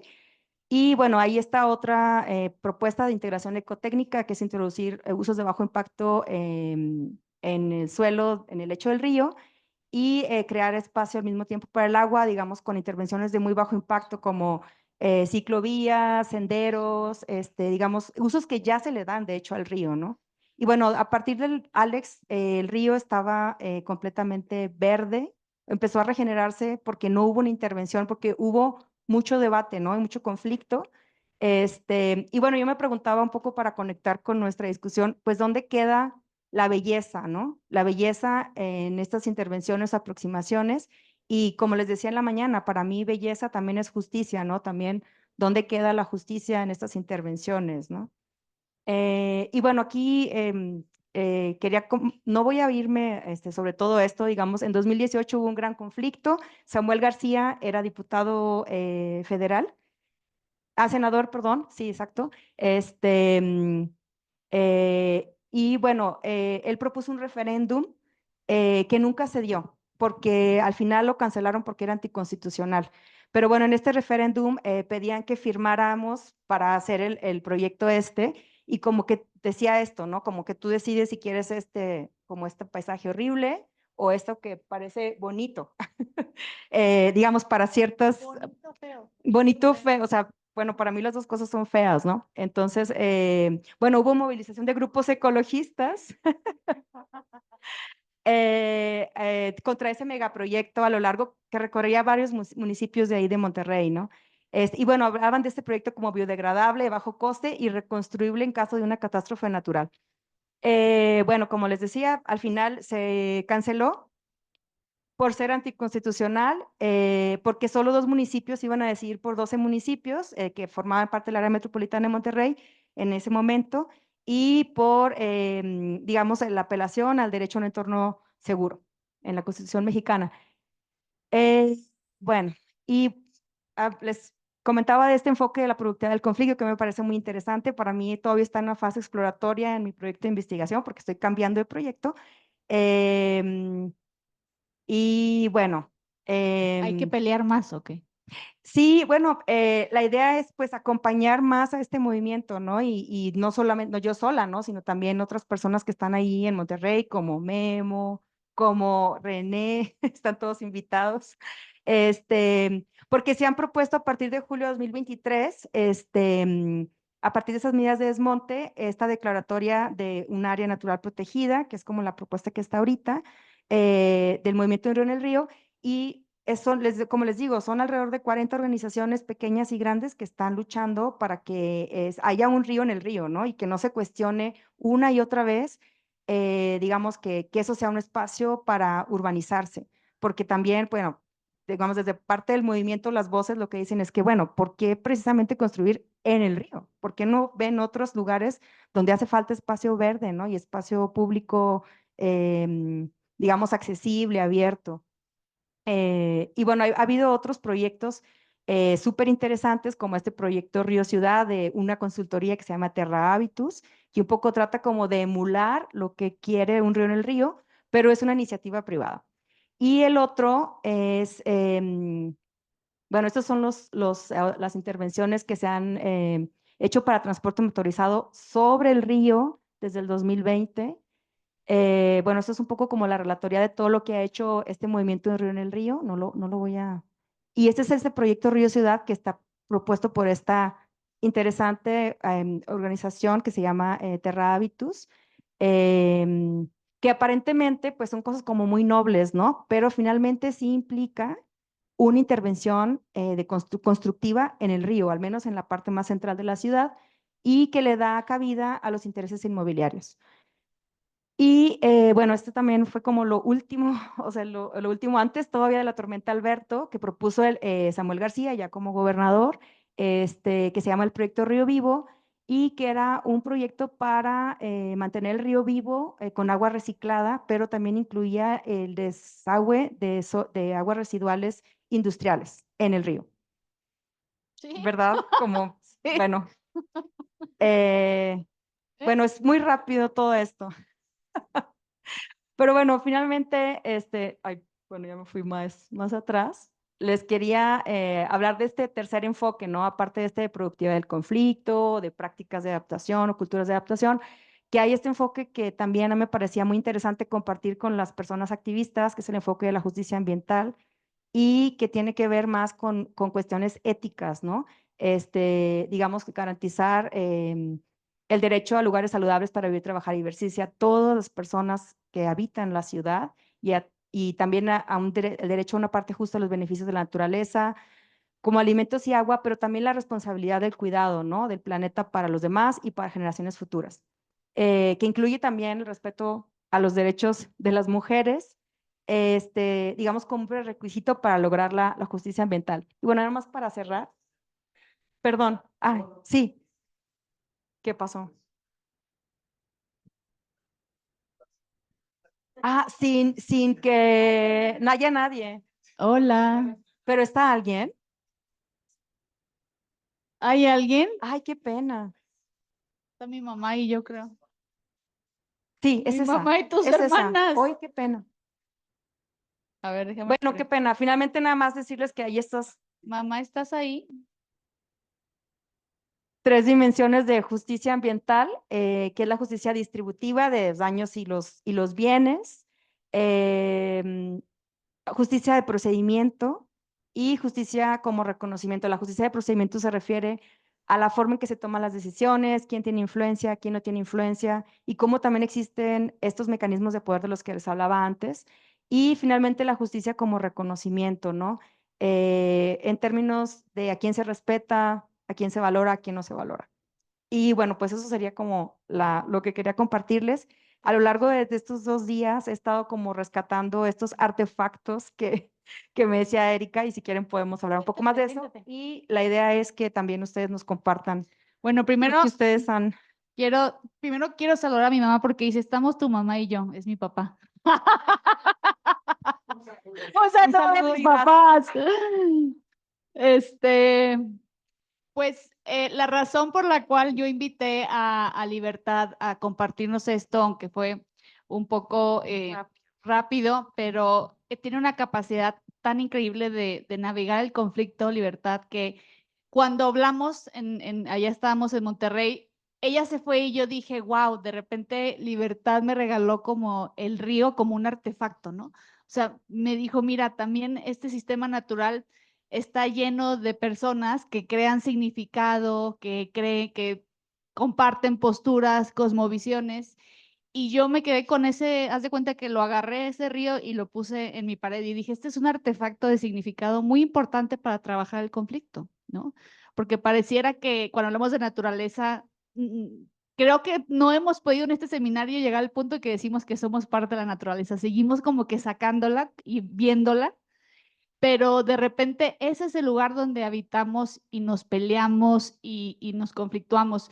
Y yo le decía a Libertad que si ella pudiera presentar esto, a lo mejor ustedes, antes de cerrar el seminario, me pudieran compartir algo que también es un artefacto que se lo van a llevar de aquí para su propia práctica o para añadir a su cosmovisión, como un elemento más de cómo quieren ver con nuevos lentes esta práctica o este mundo o este habitar que tienen.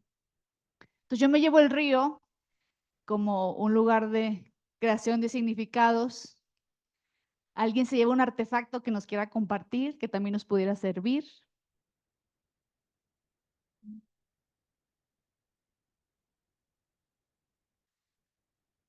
Muchos, ¿como cuál? Dame un ejemplo. Que te vas a llevar que nos puedan servir.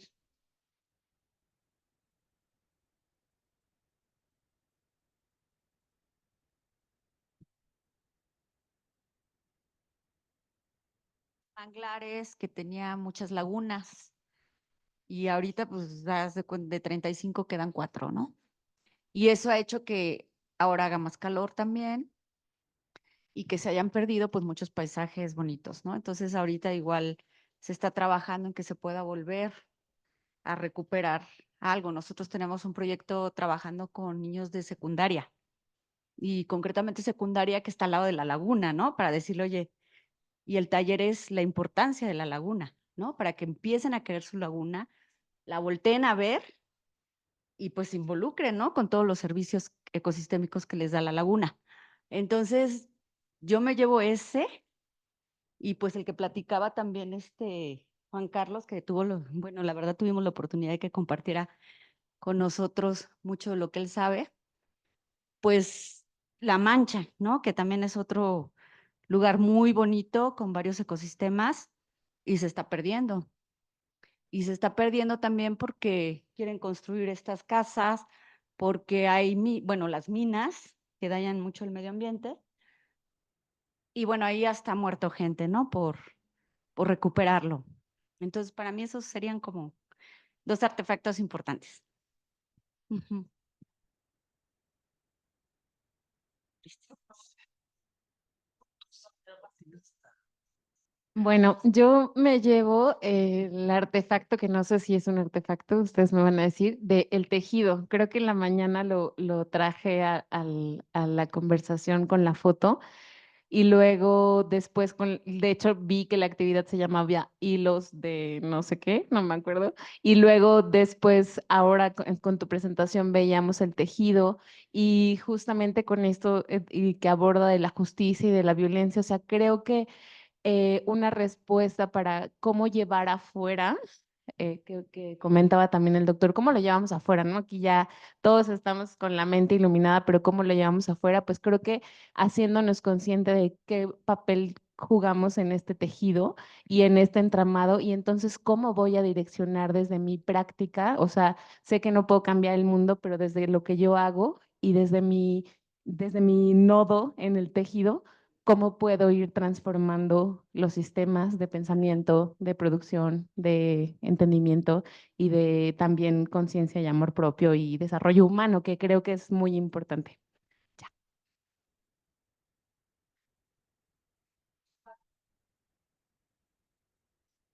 Sebastián, te ibas, Susana. Gracias. Yo me llevo muchas maneras de hacer de cada uno que expuso. La dinámica de ayer para mí fue fantástica. No sé si me va a funcionar si yo la hago, pero yo me voy a atrever. y la de hoy, que fue un regalo enorme para el alma, y la introspección, el darnos tiempo a respirar, darnos tiempo a pensar y a sentir a esta. Lo que más me llevo es la energía positiva que se genera, esta sinergia se mencionó muchas veces en estas mesas y creo que eso es lo más valioso de este grupo.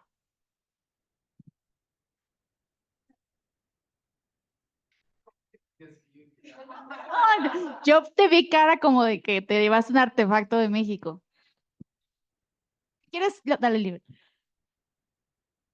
Yo también, desde el principio yo pensaba, digamos, estuve, como les decía, coleccionando un poco de de cada uno, y creo que lo primero que me llamó la atención, así como un posible artefacto, digamos, el asunto de la naturaleza sacral, ¿no? O sea, digamos, este asunto de lo sagrado, que realmente lo mencionó Juan Carlos. Todo Juan este, Carlos, todo Juan Carlos. porque fue muy importante también un poco para todas las discusiones. También de Aldo me gustó la idea que él propuso de desarrollos de bajo impacto, ¿no? Esas prácticas LEED y prácticas SUTS, que también pensaba que podrían ser como artefactos analíticos y como de propuestas, ¿no? También como conceptuales, pero bueno, esto y también la cuestión de las infraestructuras, que de esto habló René, infraestructura verde, infraestructura azul, o sea, pensar, por ejemplo, pensar el río como una infraestructura, ¿no? Pensar la Loma Larga en Monterrey como una infraestructura que ya existe y que es valiosa en sí misma, ¿no? Entonces, también, digamos, también es un poquito instrumental pensarlo, la naturaleza como infraestructuras, pero si lo pensamos también como infraestructuras respetables y divinas y sacrales también pues respetables, creo que puede cambiar también un poco el chip, ¿no? Y bueno, eso me pareció como otros artefactos importantes. También creo que un artefacto que estuvo siempre presente fue lo del punto ciego en diferentes momentos, ¿no? El momento de cuando se cierra el obturador de la cámara, pero también nuestra ceguera cognitiva de la cognición occidental, ¿no? O sea, creo que fue otro artefacto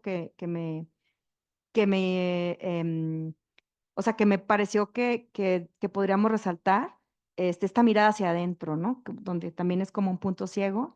Y lo otro es el punto ciego que mencionabas tú, ¿no? De la, este, digamos, del conocimiento, ¿no? Cómo no podemos aprender toda la realidad, ¿no? Y cómo la ciencia también tiene este punto ciego, ¿no? Y donde siempre estamos, donde siempre hay posibilidades, ¿no? Para seguir, digamos, aprendiendo, conociendo, explorando y co-creando. Entonces, creo que sería el otro artefacto. No sé, Erika, ¿tú tienes otros artefactos? O mira aquí. Yo tengo otros, pero Oscar. voy a darle a Oscar la palabra.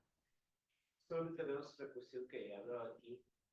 Había que hablar, por ejemplo, de los nuevos movimientos sociales, ¿no? Que son tan importantes en esa parte, los movimientos ambientalistas. Y bueno, un año que diga movimientos sociales, vimos lo que había pasado en Costa Rica con los movimientos ambientalistas de cuidar el bosque y el agua, principalmente todo esto, ¿no? Entonces, todo lo que implicaba la sociedad civil que debe de participar para poder ganar esos espacios, ¿no? Si no, no sucederá absolutamente nada, ¿no? Y lo último que hablaban hace rato, que intervenir, ¿qué nos mueve a nosotros, no? Y creo que la esperanza, en términos de Ernest Bloch, ¿no? Este neomarxista que habla y dice, ¿qué es lo que mueve a la humanidad? Lo último que puede mover y que si la perdemos, es que ya se jodió todo esto, ¿no? Que es la esperanza, ¿no? La esperanza de que puede haber un cambio también, aunque luego tú ves, volteas a mí y dices, carajo, ¿no? ¿Quién sabe dónde para esto, ¿no? Yo digo cosas peores. Ves esto, ¿no? Nada más era todo eso. Creo que un poco.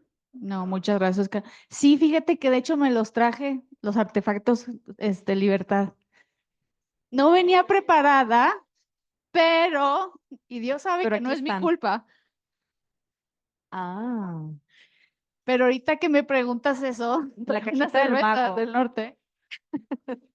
No, justo le preguntaba a Sebastián, porque cuando Sebastián vino a México la primera vez, ¿te acuerdas? A Monterrey, yo le quería regalar y le decía a Sebastián de estas montañas, increíbles, ¿no? Porque Monterrey es la ciudad de las montañas. Pasó algo muy parecido a lo que pasó hace rato, de que el día que llegó, se escondieron las montañas, cayó el agua, empezó a llover. Por eso digo, soy como la dama del agua, porque llego y ¡pah! Y entonces yo decía, te juro que son, o sea, son majestic estas montañas. Y él decía, pero es que no se ve nada, no se ve nada. Total que pues no pudimos regalarle las montañas a Sebastián. Y al siguiente día salió el sol y yo le decía, mira, te lo juro, aquí están, ¿no? Y el hecho de que vaya a Monterrey otra vez, sé que le voy a poder regalar las montañas esta vez. Pero entonces le quise regalar, porque Sebastián es antropólogo, te quise traer un artefacto que es el Popol Vuh, es el libro de la creación indígena de nuestro país y de regiones centroamericanas. Y aquí vas a encontrar al jaguar, ¿no? Que es un artefacto felino, porque tu hijo significa jaguar, me dijiste hoy en la mañana. Entonces, justo es una edición para leer con niños y yo creo que vas a poder usar el tiempo que nos regalaste aquí con ellos para leer lo que te encanta. Entonces, este es... Solo puede estar completo si Sí, lo pones en kimochi. en tu kimochi. Me vestimo una así, Otro artefacto. Mira, es un kit y te llevas tu de la belleza y la naturaleza. cerveza. Oh, wow. Puedes echar vodka o tequila. Puedes echar vodka. Mezcal. Es un kit. Sí, sí. Aquí pones pulque y luego lees esto y vas a ver que vas kimochi. a... Para el foie. Fudo. Para el foie. No. Bueno, esos eran los otros Bueno, tres artefactos. no, esa es la- Kimochi. Muchas gracias, muchas gracias. Pero Sebastián, ¿qué crees? Sí, sí. Bueno, ¿qué me llevo, no? Fue como unos 2 días así muy condensados, ¿verdad?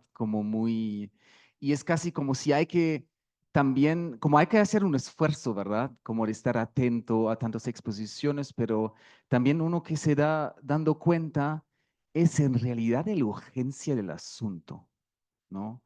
Por un lado, la urgencia del asunto y por el otro lado, el magnitud del desafío que está delante, ¿no? Entonces, como y de seguir estando atento a eso y no mirar hacia el otro lado, requiere coraje y siento como que, claro, me quedo con el artefacto del río entubado bajo de la tierra.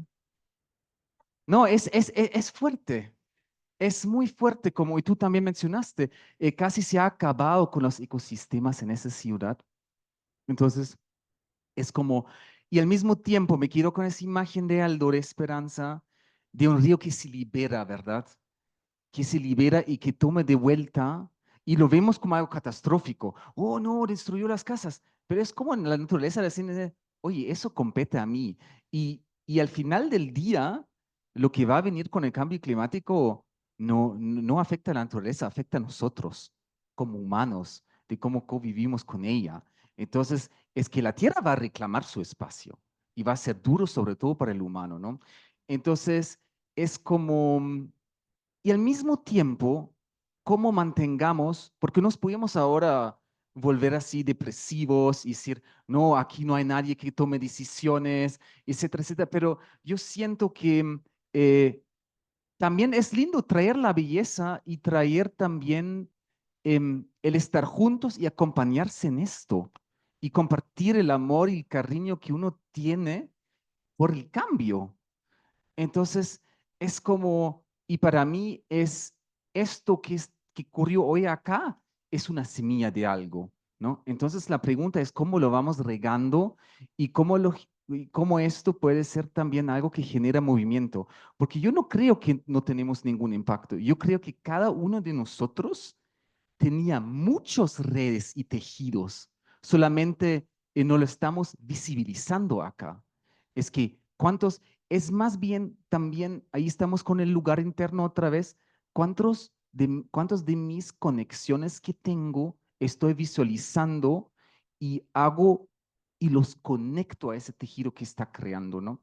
Entonces, por eso yo creo que es tan importante la perspectiva como del Nature Lab, ¿no? Como de un proceso que explora lo interdisciplinario, pero también al mismo tiempo es procesual, ¿verdad? Y genera de alguna forma, porque claro, podemos ahora unir, ¿cómo se hace un tejido, verdad?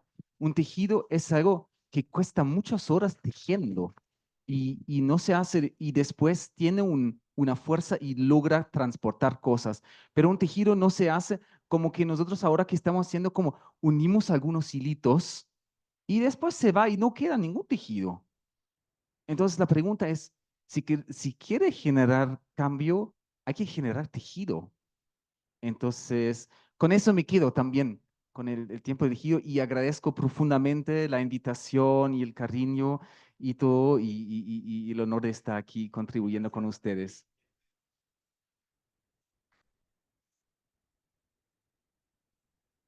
Y bien rápido porque traigan más otro artefacto. Y este artefacto, se lo traje a alguien que le he prometido que las tortillas de harina del norte de México son súper buenas.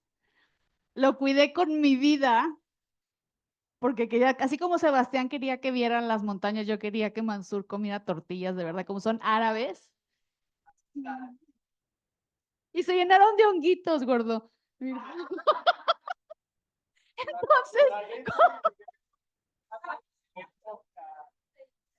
pero es para que veas que son tan naturales, son, son tan naturales que se echan a perder, o sea, esos sí son de verdad. Entonces, sí, sí, ya traen huitlacoche, es huitlacoche norteño, sí, pero ya lo traen. En cierta forma es la voz de la naturaleza.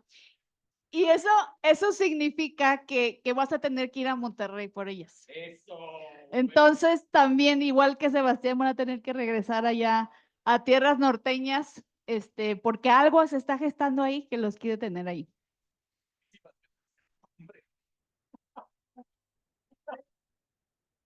Se las coma. Bueno, pues te toca clausurar el seminario. No, pues ya está la Bueno, clausura. si quieren, como me tocó estar acá al frente al final, pues yo quiero, en nombre de todo el grupo, quisiera darle las gracias a Erika y a Juan Carlos por este excelente Klein Alumni Seminar que ha estado súper enriquecedor, divertido, muy entretejido con todas, con todos, con todos. Y pues agradecerles por esta organización excelente, por conservar el buen ánimo a pesar de los cansancios y de las prisas y de la naturaleza y de todo, y con la naturaleza. Entonces, bueno, gracias en nombre, creo que hablo en nombre de todas y todos. Gracias por el espacio, gracias por acogernos de esta manera tan amable y tan orgánica también. Muchas gracias. Qué bueno, bienvenidas, pues muchísimas gracias. Vamos a darle la formalidad que pide el evento, ¿no? Pongámonos serios, entonces, de pie, no. No, bueno. Pues que uno de los kimochis sea, como decía Oscar, ¿verdad? Se llama Oscar. Oscar decía, yo decía de la esperanza y el optimismo, yo, pues nada más para ponerme un poco romántico y melancólico, yo creo que uno del kimochi, yo tenía el personal, luego se los comparto, pero que la belleza sea, creo que el kimochi, porque sigo pensando que mientras siga teniendo uno la imagen de la belleza, la contemplación de la belleza, uno puede seguir luchando por decir, es que yo quiero que eso se realice. Y esa es la parte latente. Me hiciste recordar cuando mi madre fue a Alemania, porque tengo una hermana que está casada con un alemán, vivieron 15 años y ella fue varias veces, fue en un invierno y le decía al esposo, oye, en invierno, dice, oye, pero es que la naturaleza ya no está, se murió. Y le decía, no se murió, está dormida y va a despertar. Y me recordaste esa escena, pensar que allá abajo está el río es como si estuviera latente, dormido. Y creo que en la medida en que uno va refrescando esas ideas de belleza y que lo sigan haciendo suspirar, la verdad para mí es moverme, porque cuando empiezo ya a volar bajo, veo algo bello y me devuelve la respiración que nos decías que hiciéramos y me haces entrar en ese aliento de vida. Por eso quizás ese era mi kimochi, la idea de que yo los invitaría que más que cuestionarse la belleza, pues la disfruten. No, está bien pensarla porque es muy humano gozarla, experimentarla y entenderla. Me gustó mucho ese sentido de decir, lo cambiamos al revés, todo es bello, pero hay más intensidades de vitalidad en el mundo, entonces hagamos que aflore ese sentido. La idea otra vez, pues no es mía ni era de Platón, pero es una idea que tomaba Miguel Ángel, ¿no? Michelangelo Buonarroti pensaba de las esculturas que era una forma viva, latente, que él tenía que ir quitándole cosas a la piedra para que saliera la vida. Y creo que ahí están las ciudades esperando a respirar, ¿no? Y sacar esa vida. Entonces, decretamos concluido el seminario 14 de Estética y Ciudad. Muchísimas gracias. Siempre es un placer estar con ustedes. Para mí es la alegría, esta cara que tengo de alegría. Normalmente no la tengo. Pero no, bueno, me entusiasma mucho. Para mí estos son los temas que me dan sentido de vida, eso y la música. Entonces, pues muchas gracias a mí por darme esta oportunidad, ¿no? Y pues como ya hace hambre, decretamos clausurado el seminario y cantamos el himno. Una foto, sí, pero con el himno nacional.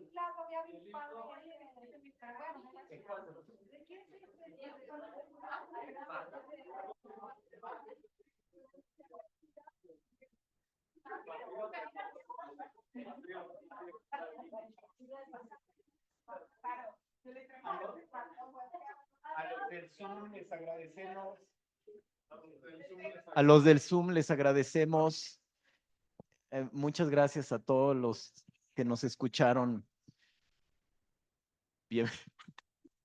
Bienvenidos para el siguiente seminario. A ver qué dice ahí. Gracias a ustedes. Muchas gracias. Buenas noches. Los esperamos presencialmente el siguiente año. Maravilloso.